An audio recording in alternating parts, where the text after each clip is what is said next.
Bonsoir à tous, donc bonsoir ma sœur. Bonsoir. J'espère que vous allez tous bien par la grâce de Dieu. Donc, bienvenue à notre émission, donc La Table, l'émission où on parle, on discute, on parle des choses spirituelles, des choses de Dieu, etc. Voilà. Donc aujourd'hui nous sommes avec notre sœur Carmela. Est-ce que vous pouvez vous présenter? Enchantée Mia, donc je vais me présenter comme tu l'as dit, je m'appelle Carmina, je suis une servante de Dieu, écrivaine et je travaille également sur les réseaux sociaux parce que je suis diplômée en psychologie et sciences de l'éducation, pardon, donc je parle énormément de tout ce qui est stabilité émotionnelle et je suis conférencière, c'est d'ailleurs la raison pour laquelle je suis là aujourd'hui, c'est parce qu'on a tenu une conférence dans laquelle on a parlé de ces choses.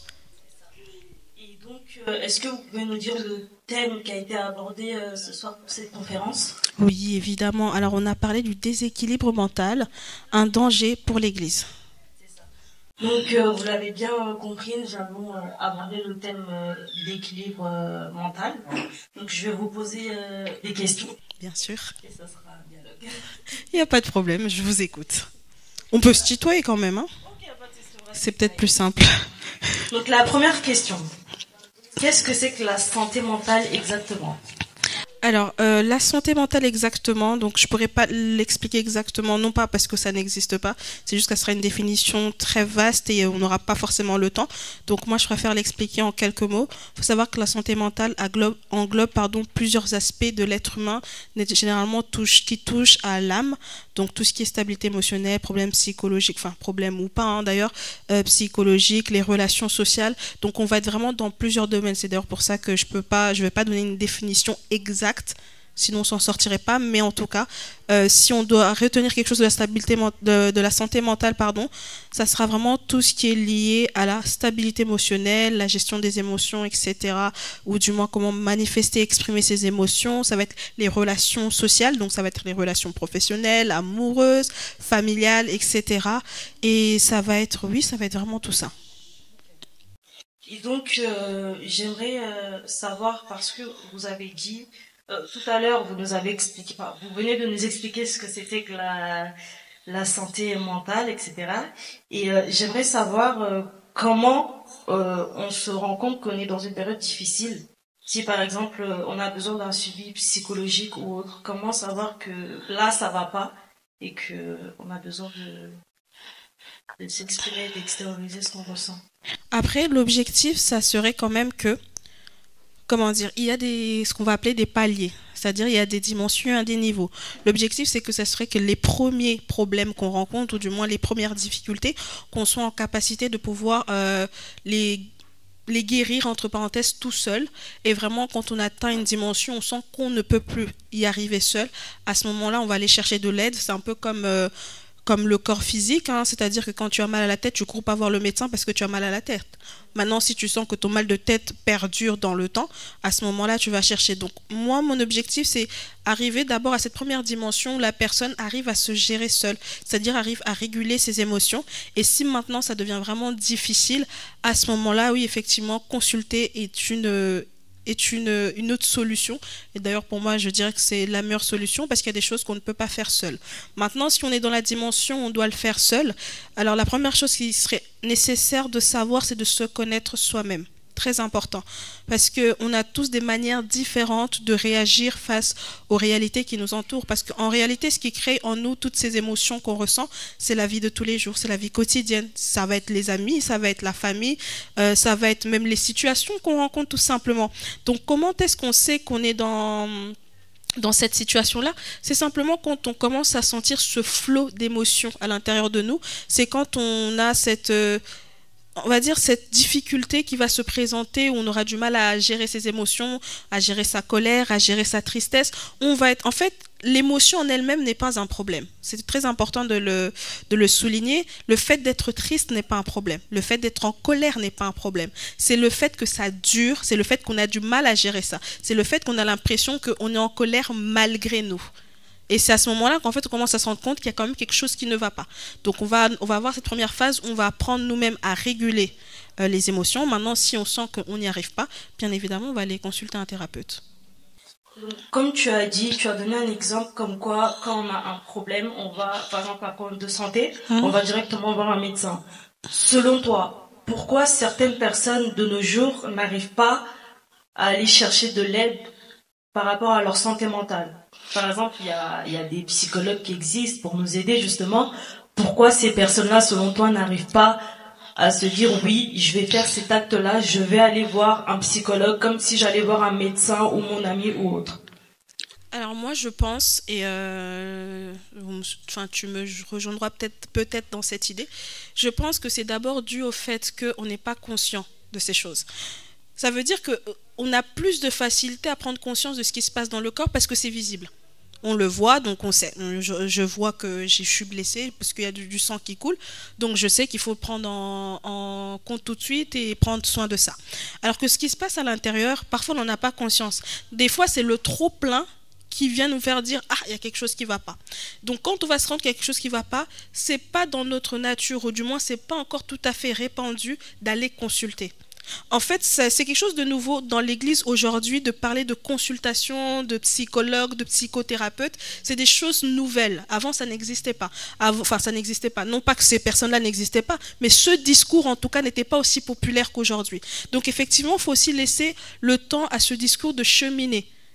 Aujourd'hui, il faut leur laisser, enfin, du moins, il faut laisser aux chrétiens le temps de se rendre compte et de prendre conscience que leur âme a besoin d'être suivi, donc d'avoir un psychologue, d'avoir un thérapeute qui te suit régulièrement, surtout quand tu sais que tu as tendance à avoir certaines difficultés comme la dépression, des choses comme ça. Il y a des choses qui peuvent se régler à la maison, mais il y a des choses où on a besoin d'être suivi. Comme il y a des maladies où il suffit de prendre un médicament, il y a des maladies où il te faut un suivi.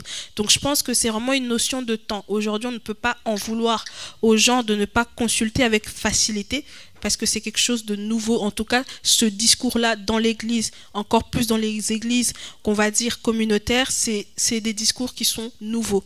Donc, il faut laisser le temps au discours de s'intégrer dans les esprits et de cheminer tout simplement.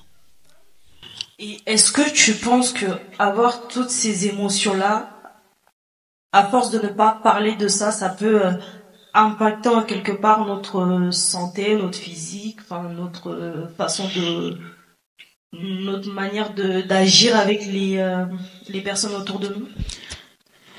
La réponse est assez évidente, hein, bien évidemment. Bien évidemment, c'est que tout ça fait partie de l'être humain. Les émotions, les sentiments, les sensations, tout ça fait partie de l'être humain. Et d'ailleurs, c'est la raison aussi pour laquelle on prend la peine de parler de ces choses dans le milieu chrétien et davantage dans l'Église, parce qu'on prend de plus en plus conscience que ce qui fait que certaines relations sont conflictuelles, c'est la mauvaise gestion des émotions. C'est le fait qu'on gère mal nos émotions et quand on les gère mal, on réagit mal. Quand on réagit mal, on crée des dégâts. Donc oui, effectivement, le fait de ne pas extérioriser de la bonne manière, je précise, hein, le fait de ne pas extérioriser de la bonne manière certaines émotions, certaines blessures, souffrances, on finit forcément par les extérioriser, mais de la manière qu'on n'aurait pas voulu. Alors ça peut s'extérioriser, comme on le disait d'ailleurs dans la conférence, par des maladies, mais ça peut aussi s'extérioriser par un mauvais comportement. Et toutes ces choses-là auront un impact dans une assemblée. Comme j'aime souvent le dire, l'église, c'est pas juste un bâtiment. Là, bien sûr, je parle bien de l'église bâtiment, enfin un lieu de rassemblement. L'église n'est pas juste un bâtiment, c'est aussi un lieu où des hommes et des femmes viennent se rassembler. Et là où il y a des humains, il y a forcément des problèmes. C'est comme ça qu'on le dit. Mais rien n'empêche qu'on sache comment gérer les problèmes. Le problème, c'est pas le fait qu'il y ait des problèmes. D'ailleurs, ça fait une tautologie. C'est pas le fait qu'il y ait des problèmes, c'est comment on va les gérer, ces problèmes-là. Et parfois, pour éviter d'avoir certains types de problèmes, il faudrait que chacun fasse ce travail sur soi, de travailler comment gérer ses émotions, comment les extérioriser de la bonne manière pour ne pas faire du mal aux autres et pas se faire du mal à soi-même, parce qu'on aura évidemment ce cas de figure où on va éviter de faire du mal aux autres, mais on va s'en faire à soi-même. Là non plus, c'est pas une bonne manière. Donc on évite de faire aux autres, mais on évite aussi de s'en faire à soi-même. Et on aura toujours, dans tous les cas, on ne pourra pas totalement éradiquer les problèmes au milieu des enfants de Dieu. Ce n'est pas le but d'ailleurs, parce qu'on est des humains et on aura toujours. Mais l'objectif, c'est vraiment de les amoindrir, d'en avoir moins, et le moins qu'on aura, de savoir les gérer. Alors ma sœur, vous avez un peu répondu à toutes mes questions. Je suis contente. J'en ai encore d'autres. Par rapport aux gestions du stress et de l'anxiété et du bien-être, comment est-ce qu'on peut trouver un bon équilibre entre la vie personnelle et le professionnel et le repos. Comment est-ce qu'on peut trouver un équilibre entre ces trois choses-là, ta vie personnelle, le fait d'aller au travail, etc., et avoir du repos en soi? Alors, ce que tu devras te dire, alors je vais te parler directement à toi, bien évidemment, je sais que cette réponse pourra servir à d'autres également. Ce que tu devras te dire, c'est que chacun, pardon, de ces éléments-là est important. Autant bien la vie professionnelle que la vie personnelle, que le repos. Pourquoi est-ce que je dis ça? Parce que souvent, ce qui va créer le déséquilibre, c'est quand on aura l'impression qu'il y a une dimension qui est plus importante que l'autre. Et donc, on va accorder plus de temps à cette dimension qu'on estime être plus importante. Sauf que le problème, c'est qu'en accordant plus de temps à cette dimension-là, on en accorde moins à d'autres. Et donc, on crée ce déséquilibre. Notre corps a besoin de tous ces aspects-là. Notre corps a besoin de l'aspect professionnel. Notre corps a besoin de l'aspect personnel. Notre corps a besoin de se reposer. Le truc, c'est que tu as 24 heures. Tous les êtres humains sur Terre ont 24 heures. On n'a pas plus. Donc le problème, c'est pas les 24 heures que tu as, c'est comment tu les disposes. Donc selon la manière dont tu vas disposer en termes de priorité, c'est pour ça que je commençais par dire que tout le monde est important, tous ces aspects sont importants, parce que en prenant en compte que tous ces aspects sont importants, tu sauras disposer le temps qu'il faut pour chacun d'entre eux. Tu sauras par exemple que de 9h à 17h, je suis au travail, je me concentre sur mon travail. Une fois que je sors du travail, ma vie personnelle est aussi importante, donc je ne parle pas de travail, je ne m'occupe pas de ce qui concerne le travail. Et si je commence à voir que le travail empiète sur ma vie personnelle, alors j'essaie d'arranger ça pour ne pas perdre ma vie personnelle. Et une fois que j'ai ma vie personnelle, je sais par exemple que moi, à partir de 22h, je dors. Donc je dors, à moins qu'il y ait urgence. Tu ne m'appelles pas, tu ne me parles pas, je suis en train de dormir parce que mon corps a besoin de repos. Un corps reposé pourra bien travailler. Si j'empêche à mon corps de se reposer parce que j'ai une vie professionnelle ou parce que j'ai une vie personnelle, sauf qu'à la longue, je n'aurai ni l'un ni l'autre parce que mon corps sera trop fatigué. Donc vraiment prendre conscience que tous ces aspects sont importants et leur donner leur temps dans notre timing de la journée. Et par exemple, j'aimerais savoir qu'est-ce que tu pourrais conseiller à ces personnes-là qui justement se sentent enfermées dans tout ce qui est professionnel, etc. Qu'est-ce que tu pourrais leur conseiller comme activité, on va dire, une activité ou quelque chose d'autre pour essayer de se libérer à part, pour trouver du temps pour soi-même, à part dormir, comme tu as dit pendant la journée. Qu'est-ce que ces personnes-là peuvent faire pour se sentir un peu libérées quand même de leur oppression? Après, il y a énormément d'activités, donc c'est vrai que moi, je préconise pas forcément des activités précises parce que ce qui te convient à toi ne me conviendra pas forcément. Mais ce qui est important de savoir, c'est que tu dois, toi, te connaître et savoir quelles sont les choses qui te font du bien. En fait, ce que moi, je conseillerais à une personne, c'est dans tes temps personnels, fais des choses qui te font du bien. Pour certains, c'est faire à manger. Alors fais-toi à manger, quelque chose qui te plaît et que tu prends plaisir à manger, c'est ton moment. Pour d'autres, ça va être la lecture. Alors prends ton bouquin, éteins ton téléphone, mets tes écouteurs, mets une bonne ambiance et lis ton livre. Pour d'autres, ça va être le sport. Alors va au sport. Enfin, peu importe ce que tu veux, il faut que ce soit quelque chose qui te fait du bien. Parce que si c'est pas quelque chose qui te fait du bien, au final, ce temps personnel, tu ne l'as pas. Parce que c'est un temps entre toi et toi. Donc c'est super important, oui, effectivement, on va dormir. Dormir, ça régénère le corps, il n'y a pas de problème. Mais aussi avoir ces genres de moments pour certains, par exemple, ça peut être de sortir avec des amis. Alors évidemment, tu ne peux pas sortir avec des amis tous les jours, c'est pas possible. Mais rien ne t'empêche qu'une fois par semaine, une petite sortie, une petite visite de la famille, peu importe, juste un moment où tu oublies un peu le travail. Et c'est juste toi. Ça fait du bien. Donc pensez vraiment aux activités qui font du bien. Surtout le sport. Moi, je sais que quand je me sens un peu enfermée ou autre, je sens que je vais rentrer dans un mood, on va dire, pas possible. Je vais à la salle de sport. Donc, pour ceux qui aiment faire le sport, c'est très bien. Voilà, ça peut être moi, c'est la lecture, par exemple. Moi, je sais que j'aime lire et il y a des moments où j'ai juste envie de lire. C'est mon moment à moi, c'est mon instant à moi. Mon téléphone, il est éteint. Ma petite musique avec mon ordinateur et je lis mon livre tranquillement, mes 20, 30, 1 heure de temps. Je lis mon livre. Donc oui, effectivement, chacun doit se connaître et savoir quelles sont les choses qui lui font du bien. Et j'ai une autre question par rapport aux relations. Aux relations, par exemple, les personnes qui ont, on va dire, ce qu'on vient d'aborder, donc ils ont, on va appeler ça un problème, même si c'est pas vraiment, voilà. Qu'est-ce que ces personnes-là pourraient faire pour améliorer leur vie quotidienne, on va dire, avec certaines personnes, leurs amis.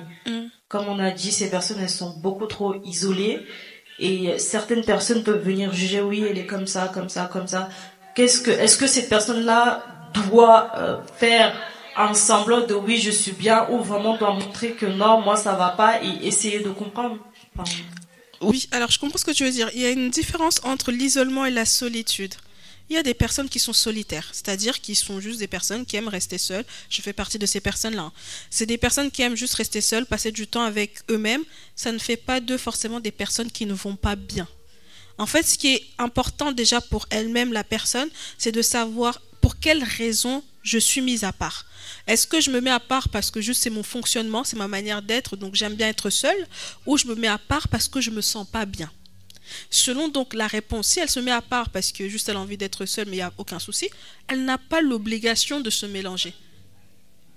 C'est sa manière d'être, tant qu'elle ne cause pas de problème parce que elle préfère rester seule, il n'y a pas de souci. Et on ne peut pas lui imposer d'être comme tout le monde.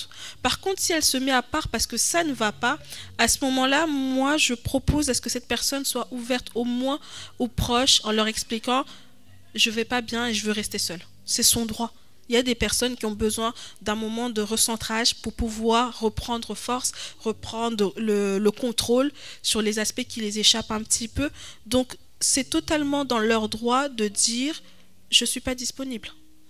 Et apprendre aussi, ça fait aussi partie des choses quand on apprend tout ce qui est intelligence émotionnelle, ça fait aussi partie des choses, la manière de communiquer. On n'est pas obligé de dire aux gens les problèmes qu'on a. écoutez bien. On n'est pas obligé. Par contre, comme on vit en société et que naturellement on est une personne assez entourée, juste pour le bien de la relation, de dire à la personne, en ce moment, je ne me sens pas super au top, donc je préfère être un peu isolée. Juste ça. La phrase aussi simple que ça. On n'a pas besoin de détailler qu'est-ce qui fait que si on a envie, on peut, mais si on ne le veut pas, c'est notre droit. Juste préciser ça parce que je pense que ça préserve les relations quand la personne, elle nous considère tellement qu'elle prend le temps de venir nous prévenir. Moi, en tout cas, je sais que moi, si on me fait ça, je trouve ça très, très, très bien que tu me préviennes qu'en ce moment, tu vas pas bien et que tu préfères rester dans ton coin. Moi, je respecterai, je te dirais, en tout cas, il n'y a pas de problème, mais si tu as besoin, je suis là. Mais le fait que tu aies fait ce pas-là, ça préserve notre relation. Alors que si du jour au lendemain, je te vois, tu veux plus me parler, je comprends pas. Je me dis, mais qu'est-ce qui se passe? Pourquoi? Comment? Sauf que le temps que je suis en train de cogiter comme ça, peut-être que je me pose plein de questions sur moi-même, alors qu'en réalité, je n'ai rien fait. Toi, tu vas juste pas bien. Sauf que le jour où tu reviens parce que tu vas mieux, tu as déjà causé je veux dire une cassure, il y a déjà une fissure, voilà, dans la relation, parce que t'es parti sans rien dire. Donc en tout cas, c'est comme ça que je proposerais de se comporter. Donc si j'ai bien compris, le plus important c'est d'être sincère envers soi-même et envers la personne. Exactement. Être sincère avec soi et être sincère avec les autres. Dans tous les cas, toutes les relations, si elles doivent tenir, c'est sur base d'authenticité et d'honnêteté. S'il n'y a pas d'authenticité, il n'y a pas d'honnêteté, tôt ou tard, la relation ne tiendra pas. Que ce soit relation amicale, professionnelle, familiale, amoureuse, ce que vous voulez. Si on veut que la relation dure dans le temps, on doit être honnête envers soi-même et envers l'autre et être soi-même, c'est-à-dire être authentique. Tu as le droit d'avoir des émotions, tu as le droit d'avoir des sentiments, tu as le droit que ça n'aille pas. Et tu le dis et puis on accepte. Donc on va partir sur un autre thème du coup qui est le pardon. Donc j'aimerais savoir pour toi, qu'est-ce que c'est que le pardon? Pas une définition exacte, mais pour toi personnellement, qu'est-ce que c'est? Moi, je dirais que le pardon, waouh, c'est vrai que donner une définition exacte, ça serait assez difficile, parce qu'on va dire que le pardon, c'est le fait de ne plus en vouloir à la personne, hein. De manière assez simple, on dira que oui, le pardon, c'est parce que je t'en veux plus. Mais j'aimerais qu'on pousse un peu plus loin cette définition en disant que le pardon, c'est vraiment cette capacité à ne plus ressentir de mauvaises émotions face à la situation, face à la personne. Pour moi, on a pardonné une personne quand on n'a plus de la haine contre elle. On a pardonné une situation quand on y pense, on n'a plus de l'amertume. Donc c'est vraiment cette capacité où on sait que même si j'y pense, même si je vois cette personne, je vais bien. Voilà.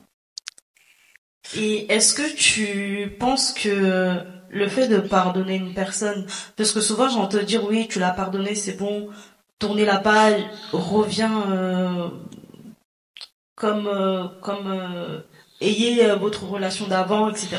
Est-ce que tu penses que le fait de pardonner à cette personne-là t'oblige à reavoir la relation que tu avais avec cette personne avant, ou tu peux juste pardonner et te dire c'est bon, je t'ai pardonné, on passe à autre chose, mais moi, ne me contacte plus. Absolument. Parce que ce que je vais dire par là, c'est que pardonner ne veut pas dire reprendre la relation. Ça, c'est encore une autre phase. Je peux très bien te pardonner, c'est-à-dire n'avoir aucune colère, aucune haine, pas d'amertume dans mon cœur contre toi, sans toutefois vouloir qu'on continue une certaine relation. Parce que mon pardon à moi ne dépend pas de la relation qu'on va avoir. Qu'il y ait ou non relation, je peux te pardonner. Et c'est aussi important de pouvoir dire aux gens, du moins de leur dire, vous avez le droit de ne pas continuer une relation. Et ça ne veut pas dire que vous n'avez pas pardonné. Comme je l'expliquais tout à l'heure, le pardon, c'est la capacité à ne pas ressentir de mauvaises émotions face à la personne. Donc, je peux très bien te voir, j'ai pas de sentiment amer contre toi, mais on n'a plus de relation. Parce que malheureusement, il y a certaines situations qui se passent qui créent une cassure tellement grande que reprendre la relation serait juste pas possible. Ça serait une forme d'hypocrisie criant. Et on ne va pas rentrer dans ça. Donc oui, je te pardonne parce que je ne t'en veux pas. Je te pardonne parce que je n'ai pas de colère contre toi. Je te pardonne parce que je n'ai pas de haine contre toi. Mais cela dit, par rapport à ce qui s'est passé, j'estime qu'aujourd'hui, nos personnalités, notre manière de voir le monde ou les choses fait qu'on ne peut plus marcher ensemble. Et c'est OK. Très bien. Alors, tu nous l'avais dit tout à l'heure, tu avais répondu à cette question-là, mais j'aimerais encore te reposer cette question pour les personnes qui nous regardent. Est-ce que le fait de pardonner, parce que certaines personnes pensent que vu que tu pardonnes, forcément on va dire, tu redonnes l'opportunité à cette personne peut-être de te refaire du mal, ou tu pardonnes pour cette personne. Est-ce que le pardon c'est plus pour nous libérer nous, ou pour libérer la personne qui nous a fait du mal en face? Alors moi je dirais que le pardon c'est pour te libérer toi, c'est-à-dire que c'est toi qui pardonnes, donc c'est toi, tu te libères, tu te libères de tous ces sentiments amers. Maintenant, il en est que c'est pas, enfin tu as pardonné, mais c'est pas pour autant que c'est fini dans le sens où tu n'as pas oublié. Voilà, tu n'as pas oublié. Quand on parle de pas oublier, on parle pas d'avoir de la haine contre la personne. Parce que souvent, quand les gens ils vont dire ouais, j'oublie pas, c'est parce que justement ils ont encore de la haine. Non, tu n'as pas oublié parce que ça s'est vraiment passé. Et on peut pas faire comme si ça n'avait pas existé. Maintenant, oui, effectivement, je te pardonne parce que je veux passer à autre chose. Pour ma propre vie, j'ai pas envie d'avoir de la haine, de la colère contre toi. Donc pour ma propre vie, je veux passer à autre chose, donc je te pardonne. Mais c'est pas pour autant que je vais faire comme si c'était rien passé, dans le sens où je vais oublier complètement cet épisode-là. Maintenant, c'est juste que quand je te vois, je vais pas te répéter ça. Je pars toujours dans l'idée où si tu as réellement pardonné une personne, tu n'as pas besoin de lui répéter tous les jours ce qu'elle t'a fait. Ça n'a pas d'intérêt. Si je te pardonne, oui, effectivement, je m'amuse pas à te répéter ce qui s'est passé. Toi et moi, on sait ce qui s'est passé et ça suffit largement. Ok, très bien. Merci à toi. J'ai encore beaucoup de questions, mais je pense qu'on va s'arrêter à là. Est-ce que tu peux... C'est pas grave, ça va être coupé. Est-ce que tu peux nous donner un dernier mot, un conseil en lien avec ce thème-là que tu as partagé avec nous ce soir? Alors, si je devais donner un dernier conseil, du coup, à ceux qui nous regardent, et aussi à toi et à moi-même, hein, puisqu'on est encore en train de travailler dessus, le conseil serait simplement de nous rendre compte à quel point ces choses dont je parle aujourd'hui, donc stabilité émotionnelle, gestion des émotions, sont importantes pour notre croissance spirituelle. C'est vrai qu'on ne fait pas souvent le lien entre les deux, et pourtant c'est bien plus relié que ce qu'on pense. C'est que une personne instable émotionnellement bloque sa croissance spirituelle. Et quand on veut grandir spirituellement et atteindre certaines dimensions, on doit travailler l'état de notre cœur. D'accord? Et donc mon conseil pour quelqu'un aujourd'hui, c'est vraiment prends conscience d'à quel point ton état émotionnel t'empêche de connaître certaines dimensions spirituelles. Et que si tu dois faire un travail, fais au moins ce travail pour te rapprocher le plus que possible de ton Créateur, et aussi ce travail pour te dire, je veux grandir spirituellement. Et si je veux grandir spirituellement, je ne peux plus laisser la haine dans mon cœur, je ne peux plus me laisser submerger par la colère, je ne peux plus laisser cette dépression perdurer dans ma vie. Je dois traiter ça. Voilà. Voilà, donc merci à toi ma sœur. D'ailleurs, petite parenthèse, donc ma sœur a créé, on va dire, un livre, donc qui parle de déborder d'amour. Est-ce que tu peux nous dire en quelques lignes? Oui, évidemment. J'ai écrit un livre, Débordé d'amour. C'est un livre qui retrace les différentes étapes pour pouvoir parvenir justement à cet état de stabilité émotionnelle, bien sûr avec l'aspect spirituel, hein, parce que je suis servante de Dieu, comme je le disais au départ. Le livre est disponible sur Amazon à 19,90 €. Vous tapez Débordé d'amour, vous le retrouvez, ou sinon directement mon nom, Carminda Manassé Maïngui, et vous retrouvez le livre disponible. Je suis également sur les réseaux sociaux, donc vous pouvez aussi me contacter sur mon Instagram et je pourrais vous indiquer, ou sinon il y a directement le lien. Oui, il y a le lien dans ma bio où on retrouve le livre. J'ai également un e-book sur la santé mentale gratuit, je précise parce que je sais que ça peut toujours aider. Donc e-book gratuit sur la santé mentale que vous pouvez également vous procurer. Voilà, merci à toi. Merci à vous de nous avoir regardés, et est-ce que tu peux nous faire une petite prière de clôture? Bien sûr, on va fermer les yeux. Éternel Dieu, Père, nous te rendons gloire et grâce pour ces instants. Nous te rendons gloire et grâce, toi qui nous conduis encore à prendre conscience de ce qui se passe à l'intérieur de nous. Seigneur, je suis certaine et persuadée que ces choses-là, Seigneur, ont de l'importance pour toi. Raison pour laquelle, Père éternel, durant ces moments, je viens de déposer la personne qui écoute cette vidéo et te prier, Père, toi qui sondes le cœur et le rein, que tu puisses sonder son cœur et tout ce qui est enfoui à l'intérieur, des choses dont elle est consciente et dont elle n'est pas, Père éternel, qu'elle puisse, Seigneur, se rendre compte peut-être de ce qui la bloque depuis toutes ces années, de ce qui l'empêche de connaître la joie et la paix, Père éternel, que toi tu donnes à chacun de tes enfants. Ma prière, Père éternel, de ces instants est de te dire, Seigneur, rencontre chacun de nous sur cette route comme tu as rencontré Paul sur le chemin des Damas, et fais en nous cette œuvre de guérison et de restauration, Père éternel, afin que nous puissions être des instruments dignes entre tes mains, de pouvoir propager ta gloire dans le monde et révéler, Seigneur, ton image à ceux qui en ont le plus besoin. Que ton nom soit glorifié. Nous t'avons ainsi prié. Nous te disons Amen. Merci à toi ma sœur, merci à vous tous, et à très vite pour les prochains épisodes.